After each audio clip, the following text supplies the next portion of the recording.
देखिए, कांग्रेस पार्टी पर अब कोई टिप्पणी करना आवश्यक नहीं है। अगर कानून के घेरे में है तो कानून सबके लिए बराबर है, और अगर प्रोटेस्ट हो रहा है तो बिल्कुल अनुचित है। इसलिए अनुचित है कि कानून यदि अपना कदम उठाता है तो इनकी बेचैनी बढ़ती है, चाहे वो काला धन हो या और भी कई ऐसी बातें हैं जो कांग्रेस पार्टी के इतिहास से जुड़ा हुआ है।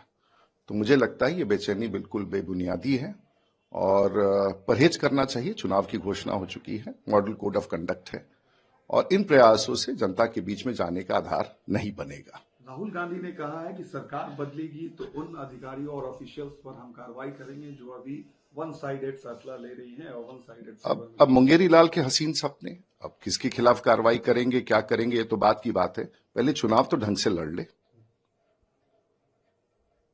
दिल्ली में एक बड़ा प्रोटेस्ट होने वाला इंडिया ब्लॉक के द्वारा तमाम इंडिया अलायंस के। देखिए, पहले तो अरविंद केजरीवाल, पहले अपने प्रोटेस्ट को तो सॉर्ट आउट कर ले।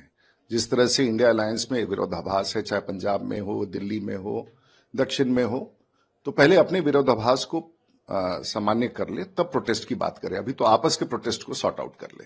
बिहार में एनडीए ने सारे कैंडिडेट अनाउंस कर दिए हैं। महागठबंधन की तरफ से अभी तक कैंडिडेट अनाउंस नहीं हुए हैं। कई सारी सीटों पर देखिए जो और कांग्रेस सामने है। हाँ, देखिए, जिस तरह से दिल्ली में इंडिया की हालत है, वैसे बिहार उससे वंचित नहीं है।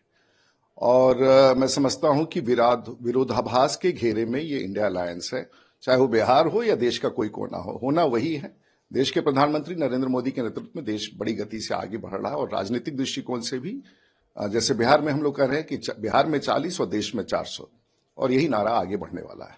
सारण सीट पर बीजेपी ने फिर से आप पर भरोसा जताया। सर, कहा जा रहा है कि लालू यादव की बेटी कंटेस्ट करेगी आपके सामने, कोई चैलेंज देख रहे हैं? मुझे नहीं पता है कि मेरे खिलाफ कौन लड़ेगा। और जब आप किसी के परिवार के बारे में बात करते हैं तो मुझे व्यक्तिगत टिप्पणी किसी के बारे में नहीं करनी। लेकिन हमेशा इस बात को याद रखें कि एक तो एनडीए का प्रत्याशी हूं, देश के प्रधानमंत्री ने मुझे वहां से मौका दिया है। दूसरा कि मैं पहले भी लालू यादव जी के खिलाफ लड़ चुका था, और उनकी श्रीमती राबड़ी देवी जी के खिलाफ लड़ चुका हूं, उनसे भी जीत चुका हूं, या वो मुझसे हार चुकी हैं। उनके समधी से मैं लड़ चुका हूं, मैं जीत चुका हूं। बाकी आगे का जो भी फैसला है जनता करेगी, और हम में कोई कंफ्यूजन नहीं है। हम लोग एक साधारण सेवक के रूप में काम करना चाहते हैं, जिसका मौका फिर से भारतीय जनता पार्टी ने अपने प्रत्याशी बना के दिया है।